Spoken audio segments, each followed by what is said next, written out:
Es en la casa grande. Ya ves mi cama, porque vamos a dormir aquí. No puedo dormir. No, papá, no. ¿En tu cama? Mientras mira.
Aló. Aló.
Buenas noches, estimados participantes. Les saluda Flor Maritza, asesora académica de Capacitación Internacional Público-Privado, CIP. Agradezco la participación de cada uno de ustedes al curso Anestesiología y Analgesia en Cirugía Veterinaria. La ponente de esta noche es la doctora Ángela Parra. Antes de comenzar con la ponencia, les dejo algunas recomendaciones. Por favor, mantener los micrófonos apagados a menos que la doctora solicite su participación. Para los participantes que desean solicitar la clase grabada, material de estudio y la certificación, les dejaré los números en el chat. Cualquier duda o consulta que tengan los va a responder la doctora al finalizar la ponencia. Buenas noches, doctora. Le doy pase a su ponencia. A ver, dame eso. Ahí está.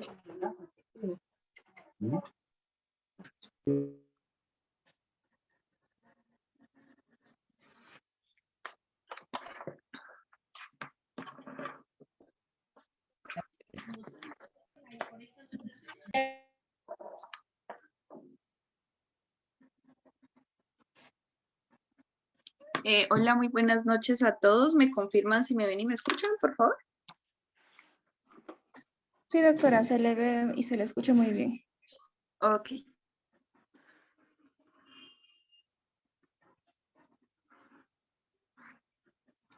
Vale, ya les comparto la pantalla para iniciar la clase.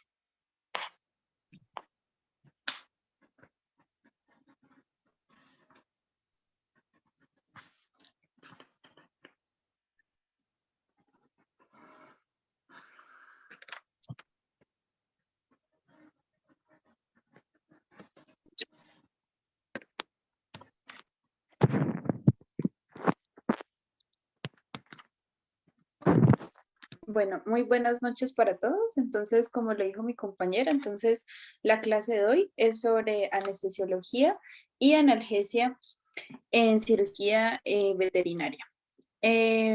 Pues antes de empezar, pues la idea pues es que apaguen las cámaras y los micrófonos para que pues podamos continuar con la clase.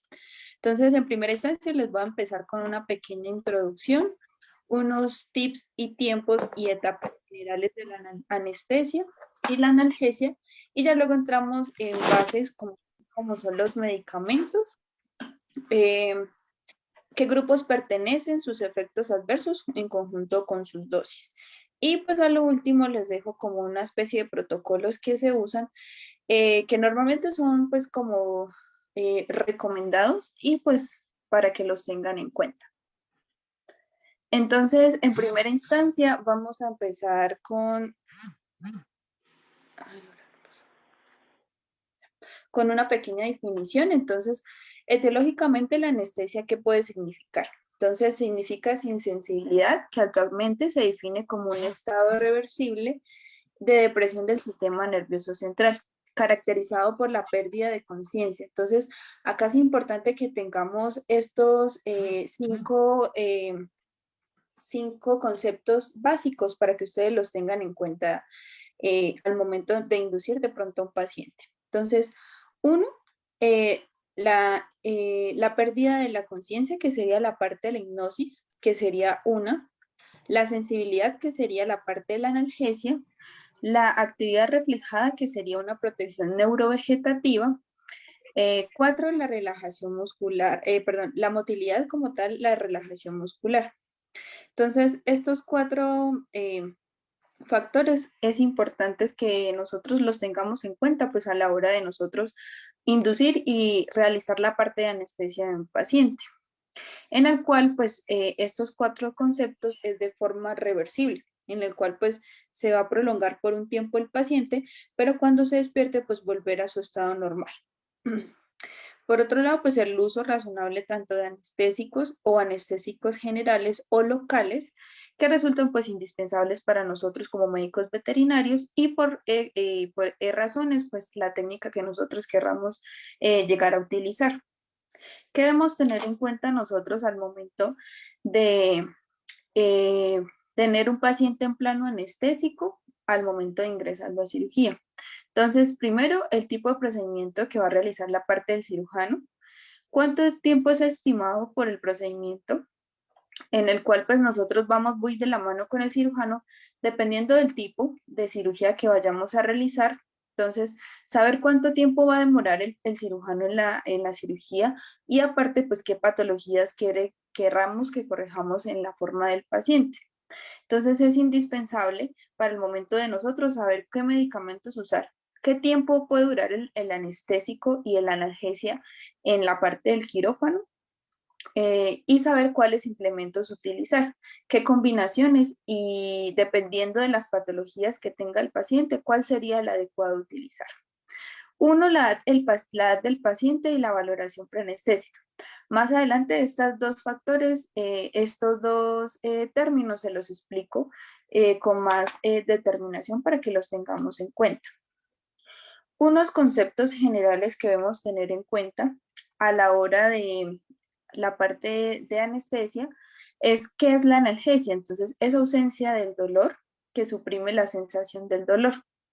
La anestesia es insensibilidad y pérdida de sensaciones y anestesia basal es un nivel ligero de anestesia por el uso razonable de preanestésicos. Hay que tener en cuenta, como le dije anteriormente, que es por un momento, un tiempo óptimo para que el paciente, pues, en el momento de la cirugía, pues, no sienta dolor. Por otro lado, pues, no presente que tenga inconsciencia, hipnosis y relajación muscular al momento de nosotros realizar la parte de la inducción, en el cual pues hay unas etapas que son bastante claras para que ustedes las tengan. Estas etapas como tal de la anestesia general son depresión medular, inducción de la analgesia, anestesia quirúrgica y delirio de excitación. Es importante que tengamos en cuenta que no solo un medicamento o un solo fármaco, ya sea de la premedicación o la inducción, nos va a llevar pues a cumplir todas las etapas que queremos, ¿sí? Un solo medicamento no nos va a causar depresión medular, ni analgesia, ni anestesia, ni que el paciente de pronto no sienta delirio. Entonces es importante hacer una buena combinación al momento de la inducción para que el paciente en sí no pueda generar pues este tipo de sensaciones. Si hablamos de una buena inducción, requerimos de ciertos medicamentos. Si hacemos una muy buena inducción, no vamos a gastar tantos medicamentos en el mantenimiento del paciente para mantenerlo en plano durante la cirugía o el procedimiento que nosotros querramos realizar. Llegado el caso de que el paciente no tenga una buena depresión medular, o en el nivel del sistema nervioso central, el paciente pues va a generar lo contrario, va a generar delirios, movimientos involuntarios, que se queje y movimientos. Entonces es importante que tengamos en cuenta las etapas. Hay una tríada que quiero pues que la tengan en cuenta, en la cual pues es una tríada de anestésica quirúrgica, en la cual compete 3 factores, que serían la inconsciencia, analgesia y relajación muscular.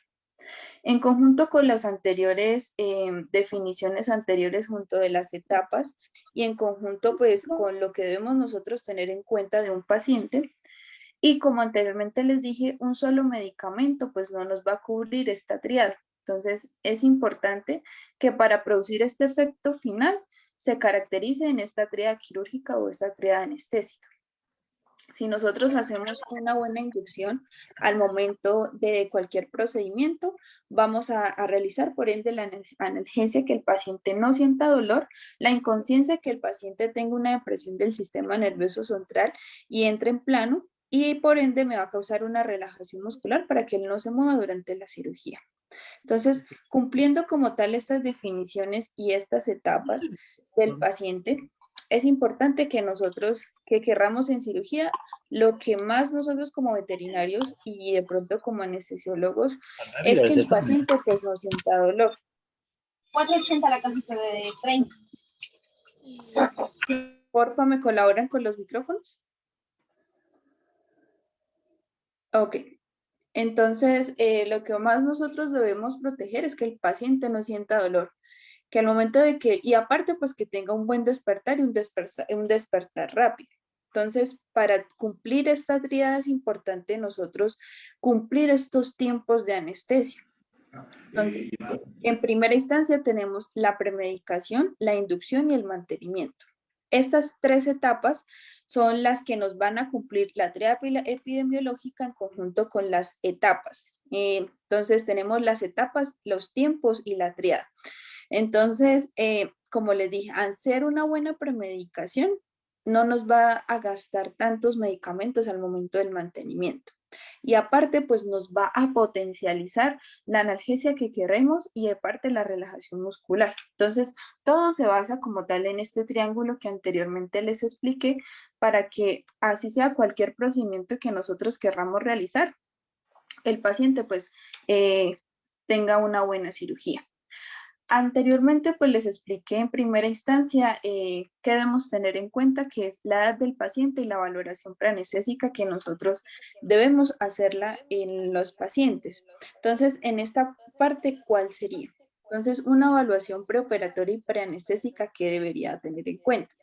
Entonces, uno, debemos tener en cuenta el paciente, cómo nos llega a la parte de la clínica. ¿Sí?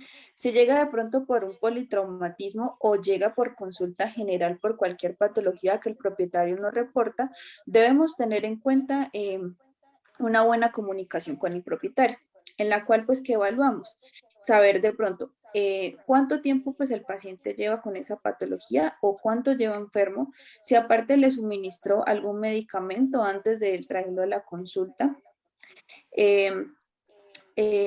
Por otro lado, si convive con más mascotas y por otra parte, vamos a visualizar nosotros el paciente antes de hacer el examen físico como tal de la palpación. Entonces, ¿qué miramos? Si el paciente de pronto tiene alguna contusión, si aparte pues tiene hemorragia a nivel nasal, o si aparte está respirando costo abdominal o solo abdominal, o respira con la boca abierta. ¿Qué posición tiene el paciente al momento de respirar? ¿Es capaz de mantenerse en pie? ¿Su marcha es normal? ¿El paciente convulsiona? ¿Sí? Entonces, todas estas preguntas debemos hacerlas antes de nosotros tocar al paciente y charlar muy bien con el propietario para que pues tengamos una buena... hay alguien que tiene el micrófono prendido y la cámara. ¿Me colaboran?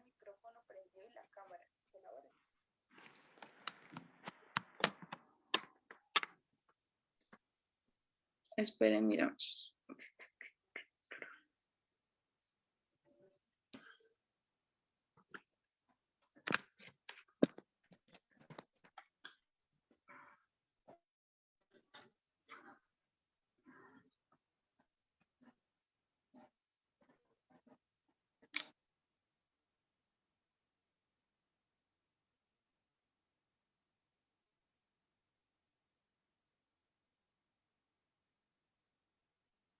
Carlos Manuel, porfa, ¿me apagas la cámara?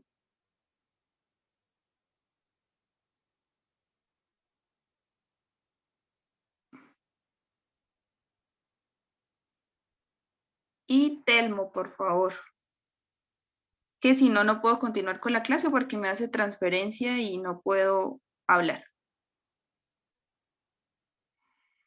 Bueno, entonces, como les venía comentando, entonces debemos tener una buena comunicación con el propietario y con el paciente. Entonces, hacer un examen visual antes de pasar al examen físico de palpación.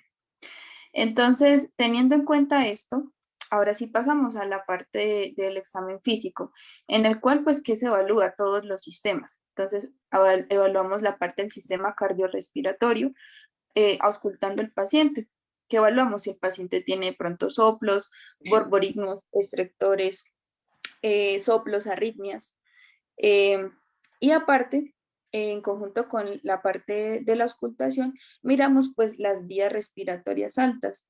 Si el paciente de pronto tiene secreción mucopurulenta por ambas fosas nasales, o si llegado el caso tiene sangre. Evaluamos también la parte bucal del paciente, si el paciente tiene gingivitis, si respira con boca abierta, como les dije anteriormente.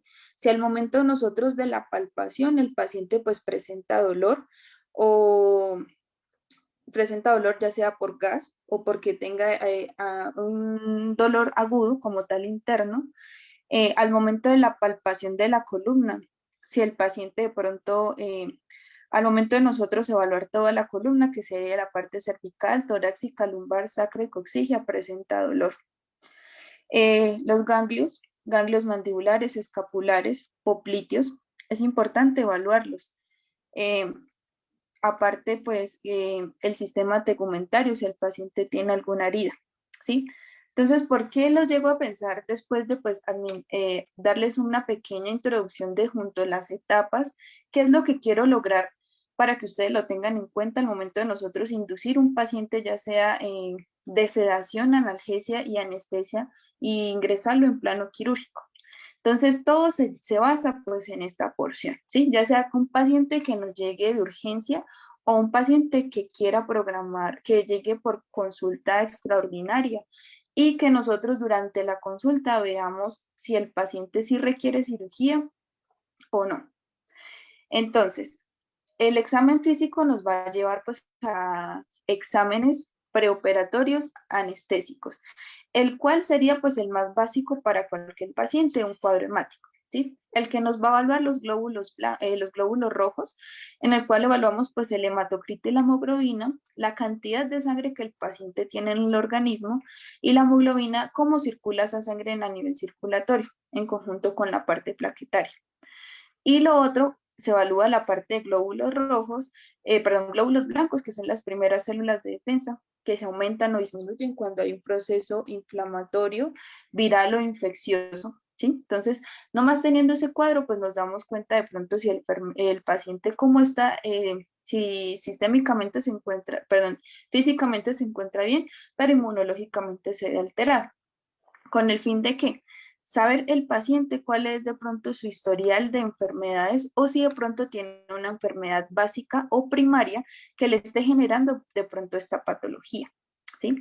Entonces, si es de pronto un paciente menor a un año con un cuadro hemático, pues miramos cómo está sistémicamente. Si es de pronto mayor a 3 años o más, pues es importante hacer un examen especializado, una bioquímica completa que nos evalúe la funcionalidad renal y hepática del paciente. Si de pronto ya es un paciente más geriátrico, es importante evaluar los electrolitos del paciente. Entonces, teniendo ya en cuenta el examen físico, el examen visual, la parte de la comunicación con el propietario y las ayudas diagnósticas adicionales que pueden ser una ecografía o una radiografía, y nos demos cuenta que de pronto pues el paciente tenga un daño, ¿sí? O que los exámenes le salgan alterados, lo importante pues es compensar al paciente antes de ingresarlo a quirófano, ¿sí? La idea es evitar de que el paciente, si tiene una enfermedad primaria y nosotros suministramos de pronto anestésicos o analgésicos, en los cuales pues no nos demos cuenta que el paciente tiene un daño, vamos a hacer un daño doble o secundario después de. Entonces, es importante evitar eso y que lo tengamos en cuenta. Entonces, se compensa al paciente. Entonces, ya nos vamos en mente de que, bueno, el paciente tiene de pronto un daño renal agudo a nivel hepático o renal, o tiene una insuficiencia cardíaca, ¿sí? O aparte, pues el paciente tiene antecedentes de cualquier enfermedad.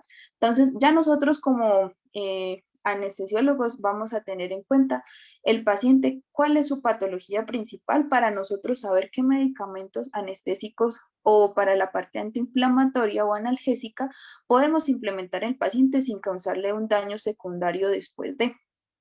Entonces, esa sería una valoración preoperatoria y preanestésica, en conjunto pues con lo que nosotros evaluemos, ¿sí? Teniendo en cuenta pues esto, el paciente se estabiliza llegado el caso de que los exámenes le salgan alterados y si podemos pues programar la parte de la cirugía o la parte de quirófano, por así decirlo, el paciente para compensarlo y que el paciente pues nos haga una buena anestesia y el paciente pues pueda salir de la misma. Entonces, con esta pequeña introducción quiero pues que ustedes piensen en los riesgos que podemos tener en cuenta, si no solo como la parte de medicamentos o anestesiólogos, sino también ser médicos antes de pronto ingresar a un paciente a quirófano para no generarle un daño secundario. Entonces, ahora yo voy a entrar un poco en la parte de los medicamentos, cuáles serían los indicados y qué serían sus efectos secundarios para los pacientes que no se puedan de pronto aplicar porque les puede generar de pronto un daño adverso y es lo que no queremos. Entonces, iniciamos con la parte de medicamentos preanestésicos, como les hablé anteriormente. Existen unos tiempos de anestesia que sería la premedicación, la inducción y el mantenimiento. Entonces, estos medicamentos pueden ser la premedicación. Entonces, iniciamos con los medicamentos como los anticolinérgicos, en los cuales pues son medicamentos que nos van a bloquear receptores muscarínicos que se utilizan para disminuir las secreciones y reflejos vagales. Por un lado pueden generar midriasis y relajación del músculo liso visceral, pero por otro lado pues va a disminuir el peristaltismo y contracciones de la vejiga. Entonces es importante pues que nosotros tengamos en cuenta esto, ¿sí? Entonces por un lado ya nos está diciendo que si un paciente tiene hipomotilidad, ¿sí? O tenga alguna obstrucción de cuerpo extraño, pues estos medicamentos me van a disminuir aún más la patología, entonces no los puedo utilizar. Contracciones de la vejiga, si el paciente de pronto tiene cistitis, voy a contraer aún más la vejiga y le voy a generar pues más daño durante la parte de la cirugía o la anestesia, ¿cierto? Entonces, estos también se pueden utilizar de pronto cuando, si el paciente pues no tiene alguno de estos daños, si utilizamos anestésicos que ya más adelante les explicaré, que es la ketamina, pues me va a ayudar a reducir los efectos como tal que produce la ketamina, que serían las secreciones, entonces él me las va a disminuir. Secreciones me refiero a que el paciente genera mucho babeo después de la anestesia, entonces este medicamento se puede suministrar post para disminuir estas secreciones. ¿Cuáles serían el grupo de los anticolinérgicos? Tenemos la atropina, su efecto es de gran rapidez y dura aproximadamente 1 hora. Entonces, normalmente, pues, una vez administrado este medicamento, pueden pasar entre 2 a 3 minutos para que el paciente pues ya tenga su efecto en el organismo y dura aproximadamente 1 hora. Los efectos como tal las dosis tanto en caninos como en felinos son de 0,02 a 0,4 miligramos por kilo. Se puede suministrar entre 6 a 8 horas vía subcutánea, intramuscular o endovenoso. En este otro grupo tenemos el glicopirrolato, posee un efecto sedante, en cambio la atropina no. Produce menos taquicardia que la atropina y se puede utilizar en dosis tanto en caninos como en felinos de 0,05 a 0,01 subcutáneo, intramuscular o endovenoso. ¿Cuáles serían los efectos adversos? Como les dije, pues si el paciente disminuye el peristaltismo sería pues un factor de contraindicación. Y lo otro pues de la parte de la contracción de la parte urinaria, que sería la parte de la vejiga.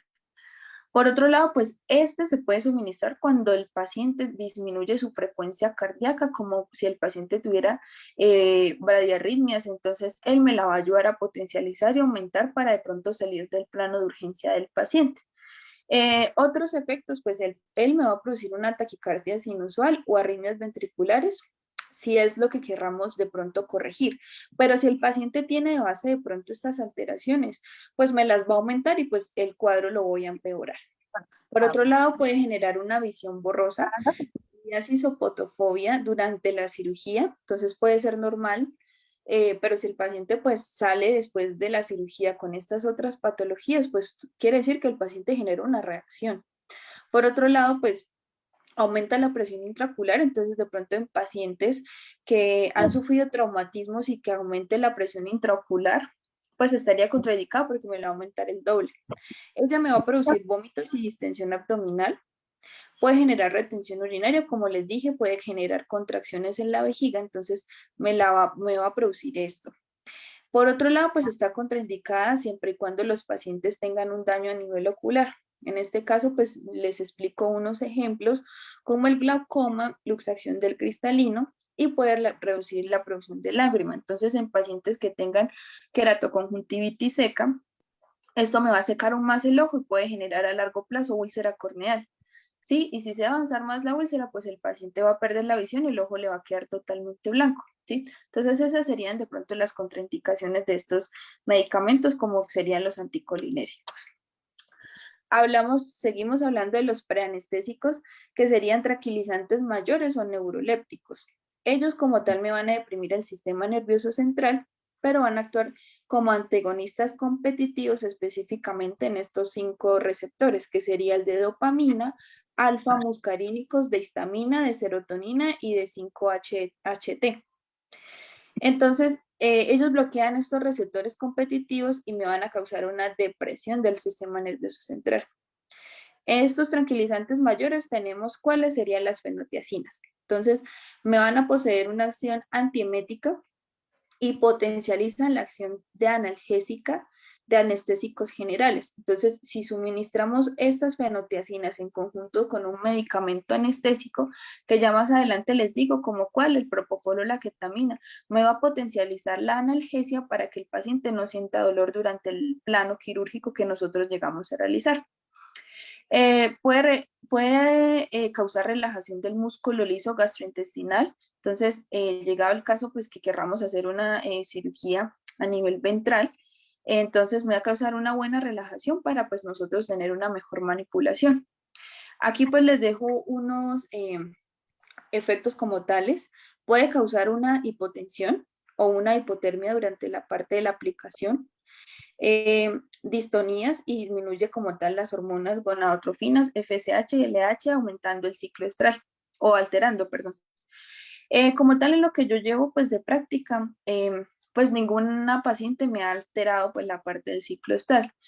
¿A qué se refiere esto? Que de pronto la paciente después de que no sea una cirugía como tal de ovariesterectomía, y utilice de pronto este medicamento al momento de la parte de la cirugía X, salga y de pronto su ciclo estral no le llegue en el tiempo que es, o aparte de pronto le altere que llegue de pronto antes, o que aparte pues la paciente genere pseudogestación, que es a veces lo que generan de pronto estos tranquilizantes mayores.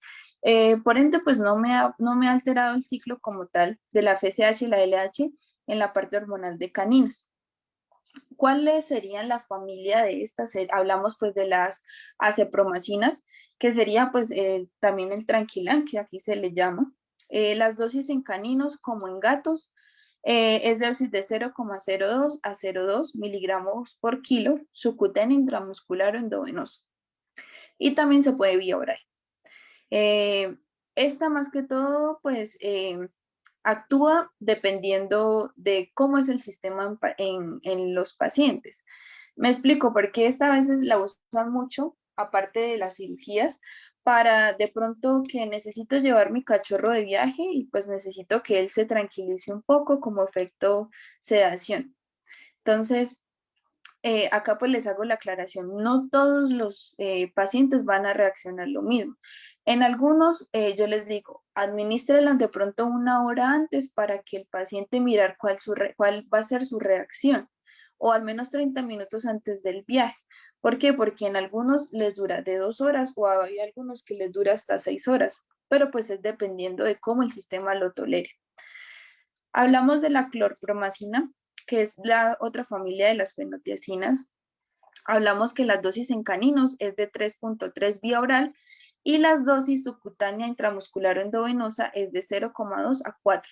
En gatos hablamos que es la dosis subcutánea intramuscular endovenosa 0,2 a 0,4. La propiomacina, como tal, esto no la tenemos disponible de pronto en Colombia, pero de pronto pues en sus países si las tengan, va a causar de pronto pues los mismos efectos.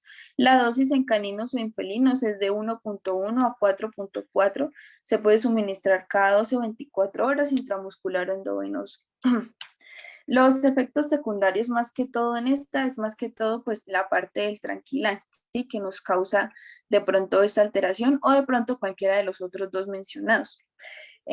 Hablamos que los boxer, los pitbull y los pastor collie como tal pueden sufrir un colapso temporal por el medicamento.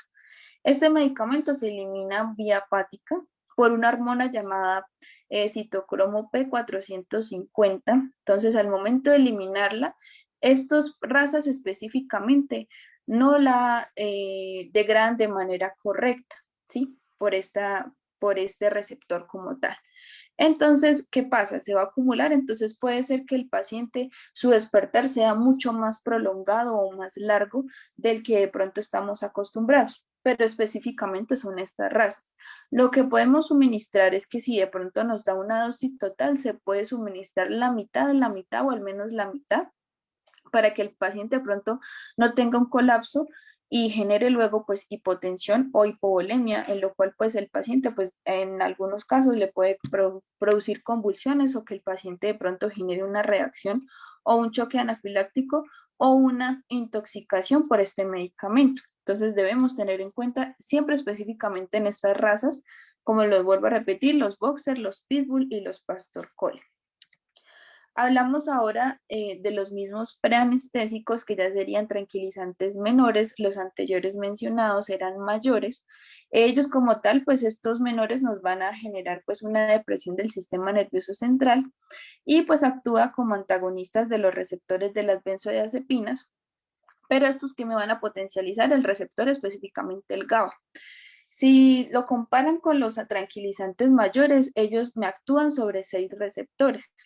¿Cuáles eran? Los dopamina, la parte del alfa, los muscarínicos de histamina, de serotonina y 5-TH. En cambio pues va a tener una, potencializan la acción del receptor GABA, generando pues que haya una inhibición del sistema nervioso central. ¿Qué grupo tenemos en ellos? Serían las benzodiazepinas. Entonces, las benzodiazepinas como tal fijan específicamente en el sistema nervioso central. Y pues tiene una afinidad que guarda pues muy estrecha con una relajación y un efecto o potencializa la parte de tranquilización o sedación del paciente. Aparte pues tiene relajación muscular, es un hipnosedante a nivel endovenoso. Es importante pues como todo medicamento anestésico, analgésico, que ese medicamento pues esté vía endovenosa, ¿sí? ¿Por qué? Porque si está a nivel extravascular, pues me va a generar irritación, dolor al momento de nosotros pasar el medicamento y en los peores de los casos, pues el paciente puede generar necrosis del mismo o que de pronto nosotros pues no nos demos cuenta que el paciente no estemos en vía. Los medicamentos quedan a nivel intravascular y aparte tomamos de pronto otra vía y ponemos los mismos medicamentos. Ahí nos damos cuenta que el paciente pues le estamos doblando la dosis. Que se queda a nivel extravascular quiere decir pues que se va a absorber o reabsorber mucho más lento como a nivel endovenoso. Entonces, tener en cuenta eso porque de pronto el paciente puede tener un despertar un poco más lento de lo que llegado al caso podemos aspirar. ¿Cuál es el grupo de ellos? Hablamos pues de la parte del diazepam. El diazepam tanto en caninos o en felinos es de 0,3 a 0,5 miligramos por kilogramo, vía subcutánea intramuscular o endovenoso. El midazolam se usa a dosis en caninos y en felinos de 0,1 a 0,25 miligramos por kilo intramuscular o endovenoso. El solazepam, que es el famoso de pronto Soletil, que se compone de dos medicamentos principales para componer este medicamento, que sería el solazepam y la tiletamina.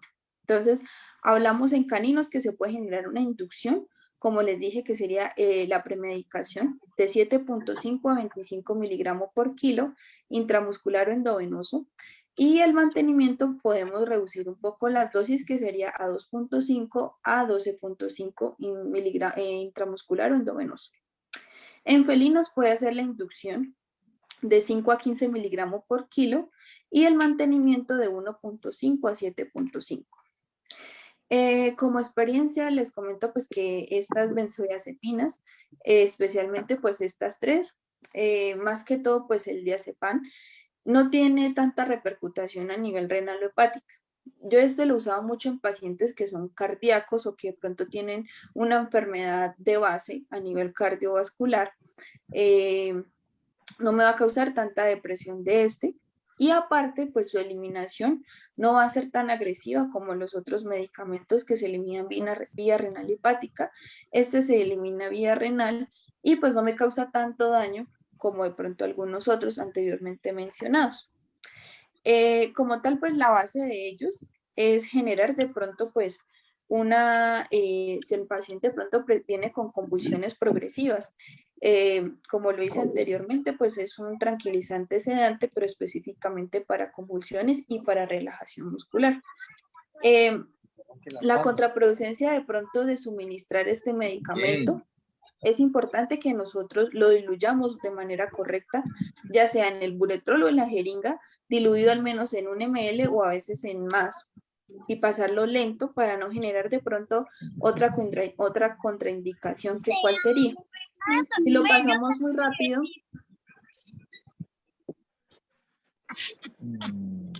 me colaboran porfa con los audios.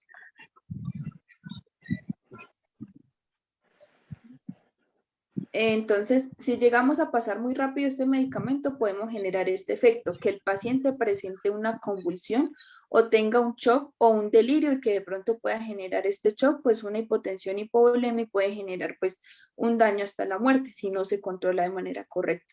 Esa sería como las contraproducencias con este medicamento si se llega a suministrar muy rápido. Pero como tal, él no va a tener pues de pronto una contraindicación como tal. Más que todo es cuando los pacientes ya son muy geriátricos y querramos pues de pronto generar una analgesia durante la cirugía. Este medicamento pues sería pues el ideal para suministrar. Hablamos de otros medicamentos que serían los tranquilizantes de los receptores agonistas A2. Como tal, pues estos son sustancias que van a estimular específicamente estos receptores, que son A2, que serían los presinápticos, que disminuyen la liberación como tal de las catecolaminas e inhiben la inducción motora de fibras intercalares, que como tal pues me van a producir de pronto el movimiento o movimientos involuntarios. Entonces me va a producir la liberación de las catecolaminas y por ende la relajación del paciente. Entonces, como tal, como anteriormente lo dije, poseen un efecto de relajación muscular, de sedación y analgesia.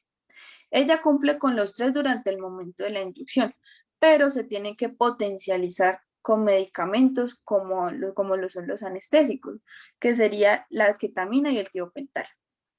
Entonces, al potencializarlos, no vamos a mantener el paciente en plano y no vamos a gastar aún más medicamentos de pronto en el momento del mantenimiento.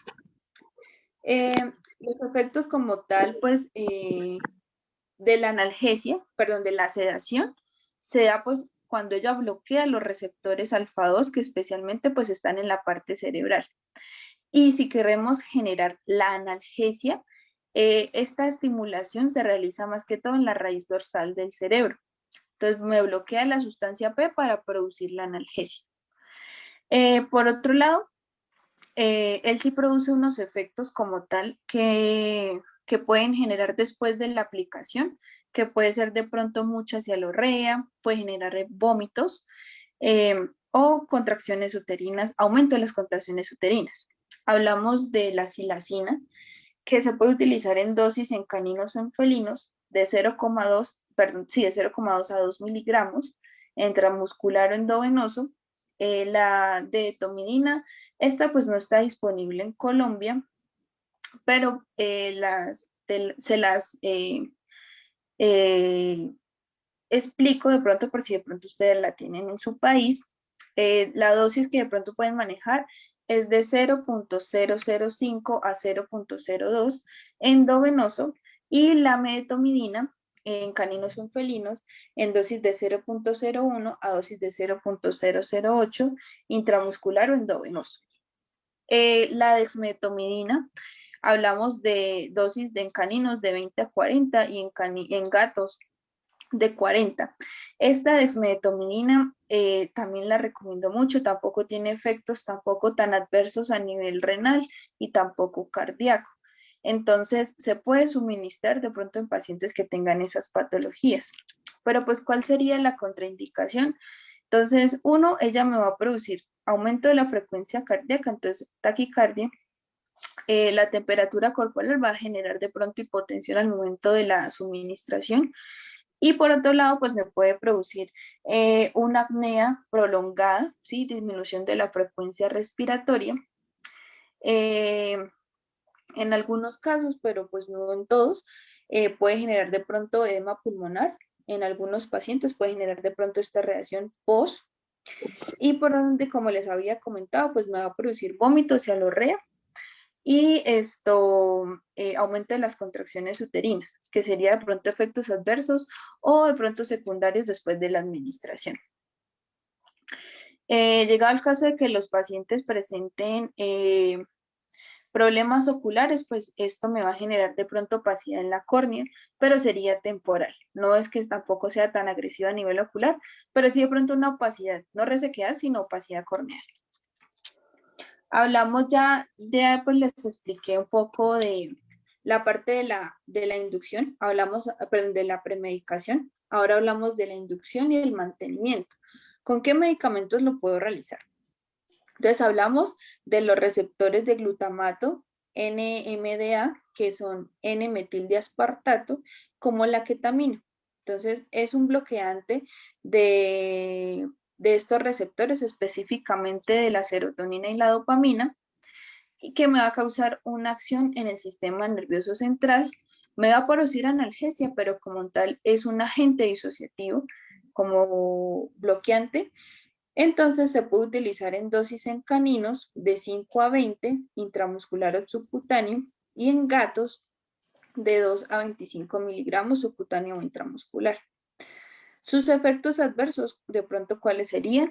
Puede estimular la parte cardiovascular, entonces me va a aumentar el gasto cardíaco, pero por ende no me va a deprimir como tal la parte respiratoria, sino es más que todo la parte de la parte cardíaca, que me la puede aumentar o disminuir el gasto cardíaco, cualquiera de las dos. Por ende, pues esta inhibe los reflejos laríngeos y faríngeos. Entonces, como el paciente, se me olvidó, es algo importante pues que les quería compartir. Es importante que cualquier paciente que ingrese como tal a la parte de anestesia o de cirugía que cumpla un ayuno pertinente. ¿Por qué? Porque si el paciente de pronto hace pocas horas consumió alimento, pues son más riesgo de muerte del paciente y más complicidad en la parte de cirugía. Porque como lo dice la ketamina, produce un reflejo, inhibe los reflejos laríngeos y faríngeos. Entonces el paciente de pronto desea vomitar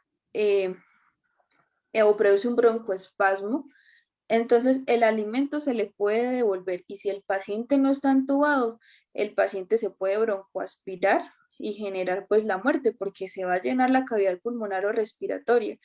¿Y cómo sacamos el paciente del plano? Si el paciente pues tiene una inhibición de estos reflejos, entonces el paciente no puede por sí solo eliminarlo. Entonces, por eso es importante que el paciente esté entubado para que el tubo no conduzca estos alimentos a nivel pulmonar y el paciente pues genere pues un daño casi de muerte. Entonces es importante siempre en la valoración preanestésica, se me olvidó mencionarlo, que el paciente cumpla con un ayuno pertinente. ¿Cuál sería un ayuno pertinente? Máximo 8 horas, ¿sí? De ahí más adelante de pronto máximo 12 para de pronto no generar una gastritis o de pronto a largo plazo que el paciente genere de pronto una úlcera a nivel gástrico. Por otro lado, pues él siempre me va a generar una excitación y una confusión, como le dije anteriormente, es un agente disociativo del sistema nervioso central. ¿Cuál sería la contraindicación? ¿En qué pacientes no se puede suministrar? En pacientes que tengan un trauma y haya aumento de la presión intraocular, él me la va a aumentar el doble si yo la suministro. Y por otro lado, en pacientes que tengan alteraciones oculares.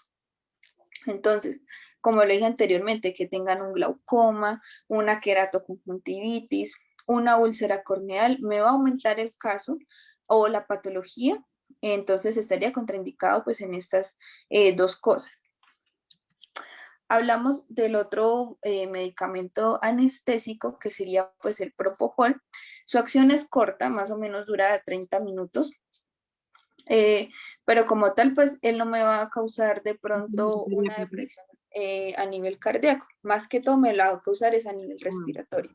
Él me va a producir es bastante apnea o que el paciente genere una hipoxia al momento de suministrar el medicamento. Por eso es importante suministrar el medicamento de forma lenta vía endovenosa para que el paciente no me genere de pronto esta apnea.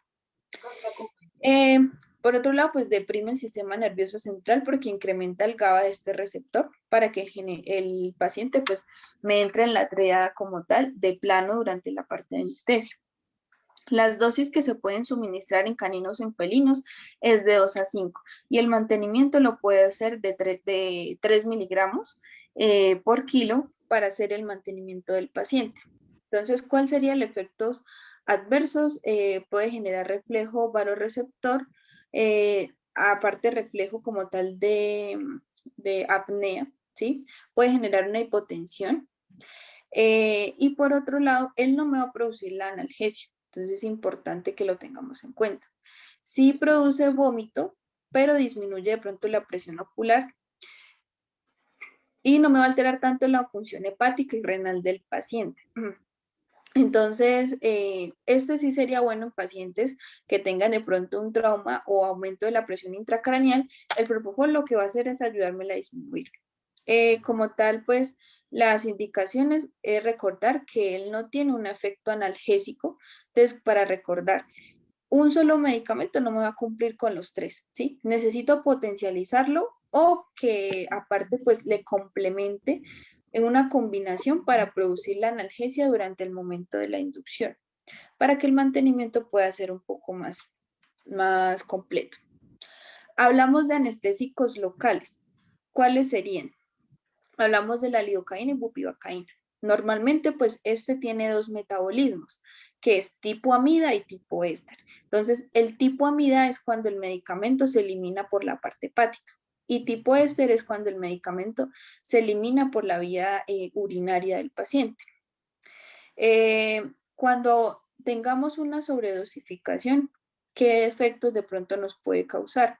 Una convulsión, tremores, depresiones cardíacas y respiratorias. Existen varias formas de suministrar estos medicamentos de forma de pronto tópica, local, conductivo, epidural, raquídeo o endovenoso. En este caso, para la parte de anestesia, pues dependiendo de lo que querramos nosotros realizar, podemos de pronto hacer un bloqueo en la zona de que querramos incidir, ¿sí?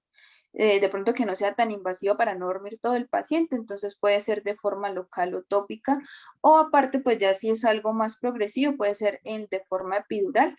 Más que todo pues la epidural se suministra en pacientes que tengan alguna alteración en el tren posterior o que sea más que todo en cesáreas.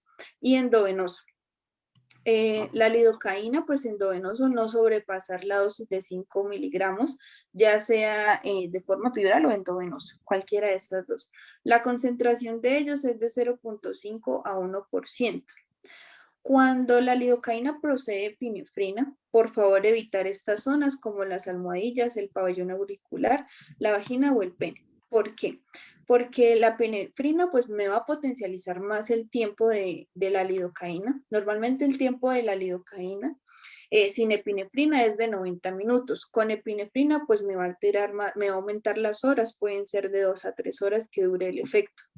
Entonces, si se suministran estas zonas anteriormente mencionadas, me puede generar necrosis de estas zonas a largo plazo o que no tengan una buena cicatrización. Por otro lado, hablamos de la bupivacaína. La infiltración, más que todo, esta es más potente que la lidocaína. Puede tener efecto de 3 a 4 horas Esto también se puede potencializar con epinefrina, pero como les dije, pues evitar de pronto estas zonas. Las dosis que podemos manejar es de 0,5 a 1. Y pues los efectos como tal de pronto a nivel endovenoso, si quiero generar de pronto analgesia, porque ya me va a generar analgesia si el paciente presenta mucho dolor, endovenoso me puede generar disminución del nivel cardíaco. Entonces, tener en cuenta eso, si queremos suministrarla endovenoso, que va a haber una disminución del gasto cardíaco y de la presión arterial, generando de pronto una bradiarritmia en algunas ocasiones. Entonces, para que lo tengamos en cuenta. Hay otro tipo de anestésicos que ya serían los inhalatorios, que pues son más seguros, que su eliminación es solamente vía respiratoria. Como tal, pues, ¿cuál sería la composición de los anestésicos inhalatorios? Que es el CAM, que es la concentración alveolar mínima. Entonces, estos son líquidos que son unos gases que se absorben y son líquidos volátiles. Entonces, como tal, la forma de ellos actuar es que hay puentes de hidrógenos que se llaman los clatatos, en el cual pues son células del sistema nervioso central. Entonces, ellos van a aumentar este volumen de esta membrana y me disminuye por ende la permeabilidad, evitando el intercambio de estos. Entonces, me disminuye el intercambio eicónico y de conductibilidad a nivel del sistema nervioso central. Entonces, hay una bloqueación de estos, generando pues que se reduzca la utilización de oxígeno del paciente y que el paciente pueda entrar en plano. Entonces, hablamos del isoflurano, que es un halógeno no inflamable.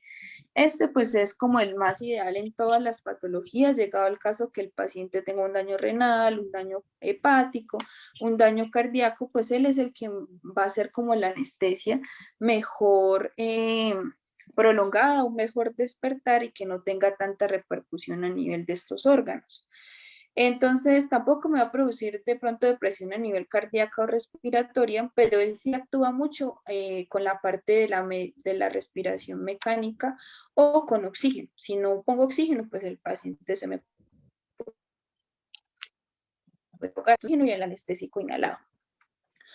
Las dosis del CAM, tanto en caninos, sería de 1.3 y en gatos de 1.6. Hablamos del sevoflurano, también es un halógeno no inflamable. Como tal, pues me va a causar una vasodilatación o disminución también de la presión arterial, pero como tal, pues no tiene tanta contraproducencia como les dije anteriormente en la parte cardíaca o respiratoria, cardíaca respiratoria y a nivel renal o hepática del paciente.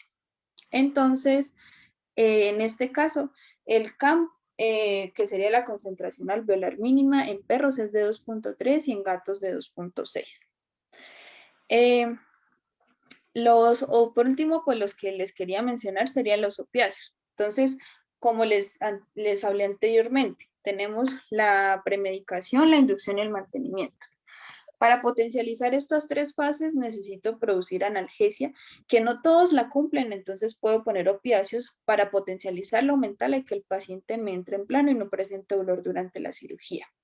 Entonces estos son fármacos que tienen afinidad sobre todo en los receptores opiáceos que producen analgesia en el sistema nervioso central. Pueden causar de pronto depresión respiratoria y tienen efectos anticolinérgicos. Es importante pues que tengamos en cuenta que estos me pueden generar retención urinaria y estreñimiento, parecido anteriormente como les hablé de los anticolinérgicos. Entonces es importante tener en cuenta estos factores que causan estreñimiento y retención urinaria. Entonces, hablamos y se potencializan específicamente con la acepromacina o el mismo tranquilán, el diazepam, que son las benzodiazepinas, la silacina, la ketamina y el Ajá, pues siéntate un momentico. Vale. Apaguen por favor los micrófonos, ya casi pasamos a la sesión de preguntas. Bueno, entonces, ¿qué grupo tenemos? Tenemos la morfina. Como tal, ella pues me va a producir de pronto broncoespasmos y hipotensión. Esta pues es muy buena, pero su efecto como tal puede durar más o menos en caninos o en felinos de 4 a 5 horas el efecto de analgesia post-cirugía. Las dosis en perros es de 0.3 a 3 miligramos vía oral o se puede utilizar subcutáneo intramuscular o endovenoso de 0.1 a 0.6. En felinos de 0.1 subcutáneo o intramuscular. La meperidina actúa más rápido que la morfina y esta no tiene tantos efectos de estreñimiento o retención urinaria como la morfina. Su metabolismo puede ser acumulable y puede causar de pronto estimulación en el sistema nervioso central. Acumulable quiere decir de pronto que ella más que todo se va a pegar en la parte cuando los pacientes tienen bastante grasa, entonces se va a pegar a la grasa, entonces como tal el efecto puede ser retardado o que se elimine un poco más lento que lo normal cuando los pacientes tienen pues esta parte liposoluble como tal de grasas.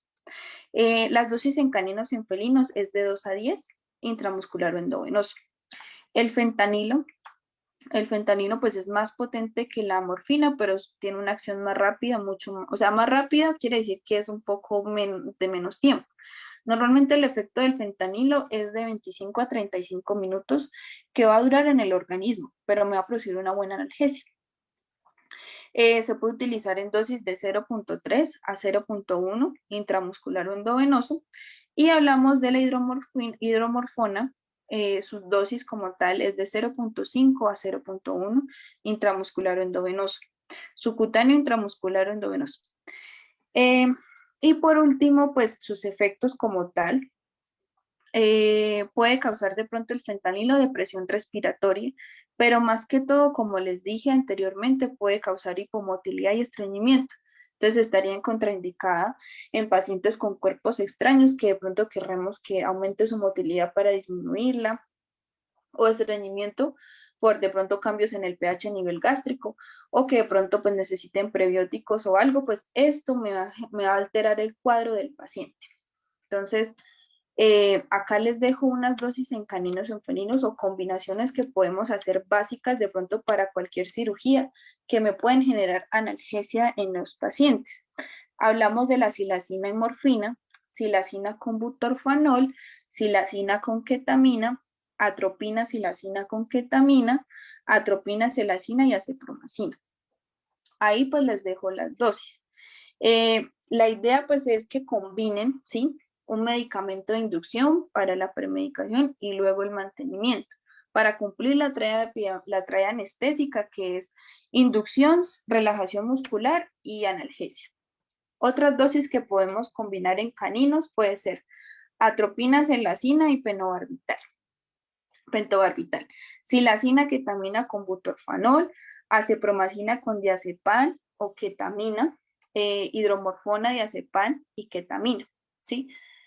En felinos se pueden suministrar de pronto silacina con ketamina, atropina con silacina y ketamina, atropina, silacina y pentobarbital, acepromacina, diazepam o ketamina.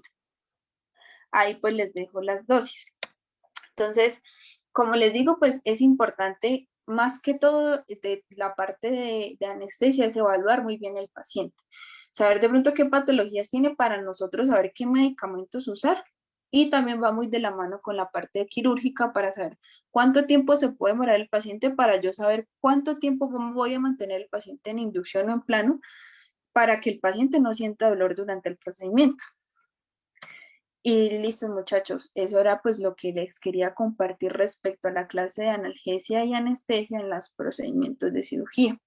Ahora pues vamos a pasar a la sesión de preguntas. Si alguna tiene alguna duda, los escucho para aclarar las dudas.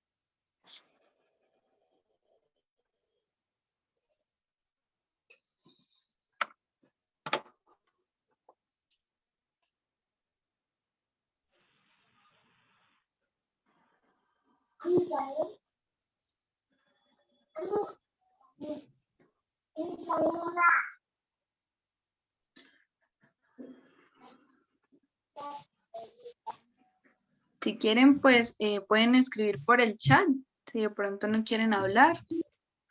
de pronto alguna duda o un caso que quieran de pronto exponer.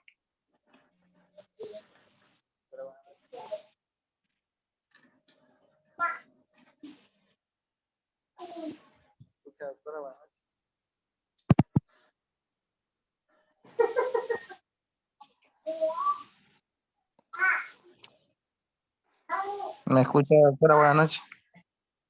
Hola, buenas noches, cuéntame. Entonces, la fila con el que está, con, con el Propofol no va nunca. Señor, El Propofol con la silacina nunca va, diga, de la mano, diga. que no lo puedo utilizar, ¿por qué no lo puedo utilizar? Cuéntame. Eso le pregunto, si se puede utilizar Ah, en conjunto el Propofol con la silacina. sí, lo que debemos tener en cuenta pues es de pronto si el paciente, como les había comentado, pues la silacina como tal pues es de la familia de los tranquilizantes agonistas alfa 2. Entonces, si de pronto el paciente produce de pronto las contraindicaciones de este, es que puede alterar la parte respiratoria y cardíaca, ¿sí? Y aparte del propofol, lo que me va a causar es una apnea del paciente, ¿sí? Entonces debo tener siempre a la mano de pronto, si el paciente puede llegar a generar este tipo de reacción, una intubación para generarle o asistirle una ventilación manual o mecánica, pero sí se pueden suministrar. De lo que sería, pues es que los medicamentos como tal, si se combinan, me puede generar de pronto una alteración a nivel pulmonar. Si se combinan ambos, porque ambos me van a alterar la parte respiratoria. Pero sí se pueden combinar, tanto en caninos como en felinos. Ah, bueno, porque muchas gracias, porque lo que pasa es que la doctora dice acá, nunca me vas a poner, dice el Propofol con la silacina, nunca por nunca. Por eso le pregunto. Sí, o sea, como te digo, si de pronto lo suministras, debes tener en cuenta eso, que ambos me van a deprimir la parte respiratoria. Y por eso es importante pues que el paciente tenga una intubación endotraqueal para asistir como tal. Y aparte, pues, lo que te comentaba, el propofol, pues, tiene una duración corta y la cepromacina es un poco más larga, pero la única contraproducencia sería eso, la parte de la apnea. O llegado al caso de que el paciente, pues, presenta alguna patología adversa, pues, no se podría, pero por ende lo que causa como tal ambos, si se combinan, es aumentarle la parte de la apnea del paciente. Bueno, otra pregunta por acá.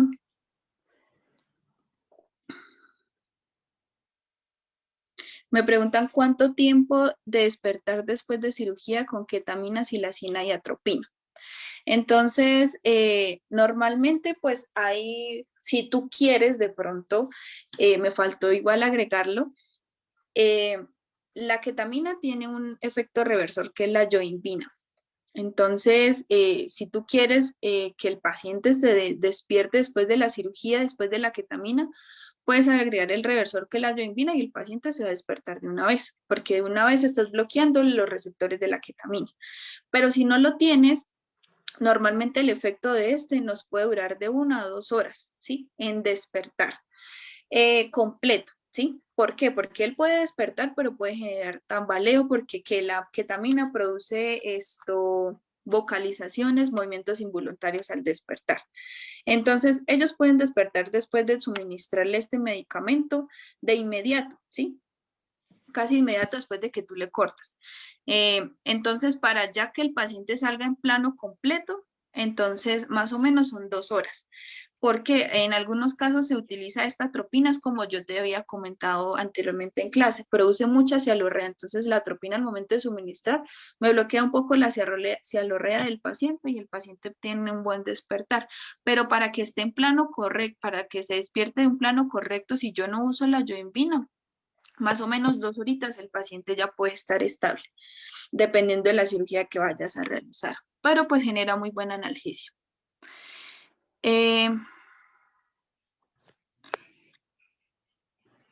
El tramadol en gatos produce analgesia, sí. Normalmente, pues, el tramadol tiene más efecto en la parte en felinos que en caninos. Se puede suministrar como un opioide antes de la cirugía en la parte inductoria para que el mantenimiento potencialice la analgesia, pero tiene más efecto en gatos que en caninos. La dexmedetomidina se usaría en cesárea. Bueno, recordar que todo medicamento se transmite vía transplacentaria. Cualquier anestésico que nosotros realizamos se puede ir vía transplacentaria. Entonces, en cesárea lo que yo te recomiendo es hacer una epidural para que el tren posterior pues quede bloqueado y el momento de nosotros poner la medicación no tenga tanto plano el paciente. Y aparte, pues lo que te recomendaría es con la parte de inhalatoria, ¿sí? Para que tenga un mejor rendimiento. La dexmedetomidina la puedes usar, pero pues la idea es no generar el plano tan profundo del paciente en este caso. Por eso se utiliza el bloqueo epidural para que el paciente, por ende, pues no tenga tanto dolor y los cachorros no se adormezcan. ¿Por qué? Porque si esto se adormecen los cachorros al momento de nosotros sacarlos, no van a poder respirar de manera correcta porque recibieron medicamentos de sedación. Entonces, es importante no usarla, ¿sí? Entonces, la idea de la dexmedetomidina, que es un tranquilizante de los receptores alfa-2 agonistas, se puede utilizar siempre y cuando pues use la epidural, porque como tal, esta pues no va a ser del tiempo tan prolongado como si de pronto podemos utilizar de pronto el propofol y un meloxicam en el momento, puede ser un ejemplo. Pero siempre va muy de la mano o sea, se puede usar, pero siempre utilizando una epidural. Me preguntan, espera.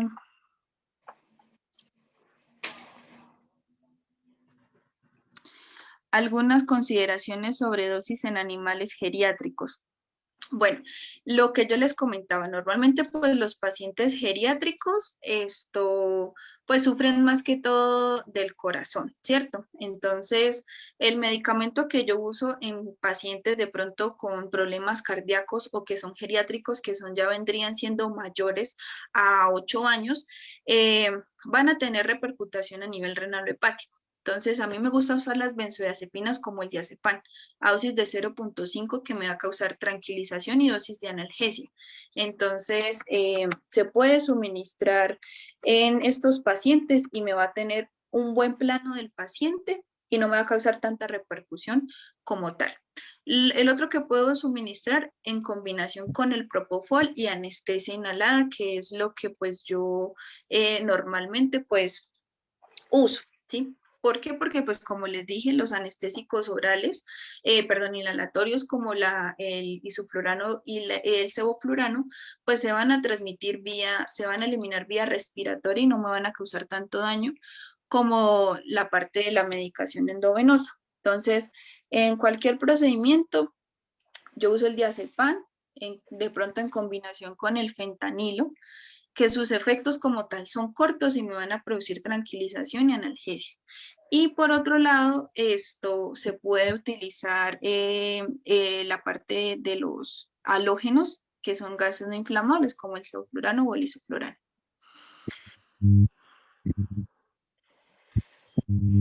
Doctora, es una pregunta. ¿Es Sí. recomendable bloquear con adrenalina y complejo B? Complejo. Bueno, pues el complejo B pues, es más que todo para protección a nivel neurológico, ¿sí? Llegado el caso que tu paciente presente un daño a nivel cerebral o presente de pronto convulsiones, se podría usar, pero igual es un complejo, es una vitamina. No tiene por qué de pronto causar un efecto secundario, pero pues no me va a generar ni analgesia ni nada. Llegado el caso de que el paciente te entra en hipovolemia y de pronto necesite una combinación de pronto de alguna vitamina para compensar de pronto esa hipovolemia, se puede suministrar. pero pues sí se podría combinar, no hay ninguna contraproducencia porque es una vitamina. Entonces, no le vería de pronto el por qué no utilizarla. Junto con adrenalina, mi doc. Sí, es que es como tal una vitamina, ¿sí? No tiene de pronto contraproducencia. Entonces, Se, no. se sabe, en felinos ya la apliqué y se despiertan rápido, le cuento. Pero como, no sé, como medio agresivo. Por eso le pregunté si es recomendable bloquear la anestesia con estos dos productos, estos dos medicamentos. Pues el bloqueo no lo va a hacer de pronto el complejo B, te lo va a hacer de pronto la atropina, ¿sí? Pero sí los puedes combinar, o sea, no hay ninguna contraproducencia, siempre y cuando pues respete las dosis, ¿sí? No le veo el por qué no. Llegado el caso de que si de pronto te produce una reacción, mirar de pronto físicamente o la patología que presenta el paciente, de pronto por qué se genera, pero ellos sí de pronto se despiertan más rápido. ¿Por qué? Porque normalmente algunos anestésicos producen una hipovolemia, entonces necesitamos compensar el paciente o una hipotensión. Entonces lo que va a hacer el complejo B o las vitaminas es compensar de pronto esa pérdida que tuvo el paciente y tengan un mejor despertar o un despertar un poco más rápido. Gracias, doctora. Me preguntan, ¿cada cuánto y qué cantidad máxima de propofol se puede llegar a administrar? Hablando de vuelos anestésicos en mantenimiento. Bueno, entonces, como te dije anteriormente, pues el propofol pues es un anestésico. Esto lo puedes utilizar, como te dije, dosis inicial de 2 a 5, tanto en caninos o en felinos. El tiempo de acción del propofol es de 30 minutos, una vez suministrado. Si lo quieres potencializar, lo puedes potencializar la analgesia con los anteriores medicamentos, ya sea silacina, atropina o tranquilán, ¿sí? Y en mantenimiento la dosis es mínima, entonces normalmente la uso a 3. Entonces cada vez, por eso te digo, la acción corta es de 30 minutos. Entonces, si yo lo potencializo, me puede durar un poquito más, pero pues la cantidad dependiendo de cómo tú instaures la parte anestésica del paciente para que a la hora del mantenimiento no gastes tantos medicamentos. Si tú lo potencializas hasta el medicamento del propofol, me puede llegar a potencializar a 45 minutos, una hora. El tiempo máximo como tal no tiene contraproducencia. En algunos pacientes, a veces en estas dosis de mantenimiento, requieren más dosis. A veces el paciente nos da en dosis total de mantenimiento 10 ml, pero para yo mantenerlo en plano, el paciente requiere más dosis, se puede utilizar a veces hasta 30 ml de la dosis que me dio normalmente para mantenerlo en plano. ¿Por qué? Porque su efecto es de acción corta y no tiene tanta contraproducencia a nivel renal. Pero todo va muy de la mano si tú haces una buena inducción para que el mantenimiento no sea de pronto tanta anestesia. Por acá me hacen otra pregunta.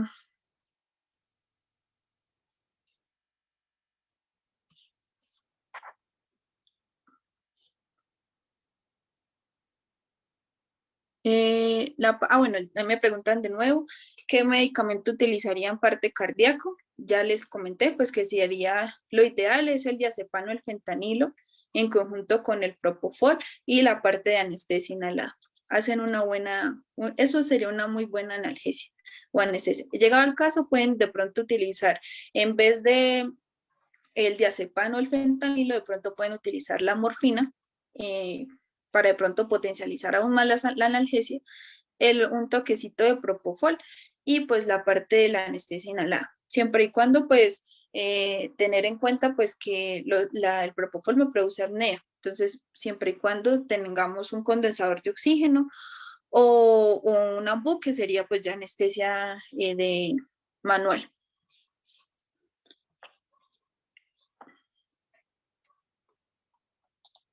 Me preguntan, ¿anestésicos inhalatorios se pueden combinar con preanestésicos? Claro que sí. Entonces, como tal, pues, si tú solamente vas a hacer inhalatoria, pues el paciente va a consumir aún más oxígeno y más medicamento, o el CAM, que es la concentración alveolar a nivel halogenada. Entonces, la idea es que antes de tú inducir el paciente con, el mantenimiento con la parte de gases, entonces es importante que tú lo puedas combinar. Entonces, la idea es que normalmente el CAM o la concentración alveolar en la máquina de anestesia va de 1 a 5. Entonces 5 es el toque máximo para aumentar o potencializar que el paciente mantenga en plano en vía respiratoria. Si de pronto tú lo quieres potencializar para no gastar tantos isoflurano, lo puedes hacer con bolos de propofol en conjunto con el CAM, que es la parte halogenada. Entonces la puedes combinar, pero siempre y cuando sea mayor la parte del anestésico inhalatorio, tú subes el CAM, ya sea de 2 a 3 a 4, y pones un bolo de propofol y el paciente se mantiene en plano. Ir mirando las constantes respiratorias a nivel cardíaco y pulmonar, pero sí se puede suministrar. Otra pregunta que me realizan. Dosis de propofol y silacina en perros. Entonces, anteriormente pues ya les había dicho, el propofol se puede utilizar de 2 a 3 en inducción, perdón, de 2 a 5 en inducción y en mantenimiento en 3. Las dosis de la silacina la podemos suministrar de 0.02 hasta 2 miligramos y se pueden combinar ambas en una sola jeringa para hacer la parte de la inducción o el mantenimiento. ¿Qué dosis usaría para hacer una infusión continua con propofol? Para hacer infusión, primero tengo que hacer una buena inducción de 2 a 3 y en infusión la aumentaría. Entonces, se puede utilizar en dosis máxima de 5 para estar inducida, siempre y cuando sea sola, porque si las vas de pronto a combinar propofol con ketamina para potencializar la parte de inducción del paciente, la disminuiría a 4. Pero se pueden utilizar de esos con los bolos. Igual tú sabes que la parte del propofol es de acción corta. ¿La yohimbina es un antagonista solamente de la ketamina? Sí, ese solamente me va a revertir la parte de la ketamina, que es el agente disociativo. Las dosis de pronto de la ketamina, de la yohimbina la podemos manejar a 0.1 en perros y en gatos a 0.5 para revertir el efecto de la ketamina. Y pues tengan un despertar de una vez, ¿sí? Porque de una vez me bloquea los receptores y la puedo utilizar si de pronto la tiene. Aquí me preguntan de nuevo la yohimbina en caninas, la dosis en perros es de 0.1. Pero siempre y cuando, porque hay algunos pacientes que generan de pronto unos choques anafilácticos, se pueden revertir de forma inmediata, porque a veces ella genera muchas convulsiones, vocalizaciones y tremores e hipotensión. Entonces, si yo revierto la ketamina con la yohimbina, en dosis en caninos es de 0.1, pues va a ser de forma irrevertible, o sea, de forma de una vez, se revierte de una vez.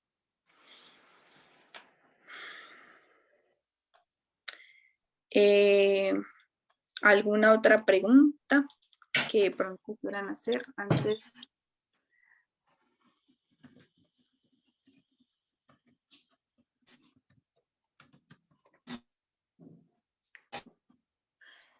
Me hacen otra pregunta acá. ¿Qué opino del Ketacil? Bueno, el Ketacil pues es ketamina más silacina. Acá en Colombia pues no tenemos un medicamento que traiga esos dos en conjunto, ¿sí? Más que todo tiene mejor repercutación a nivel de los felinos, ¿sí?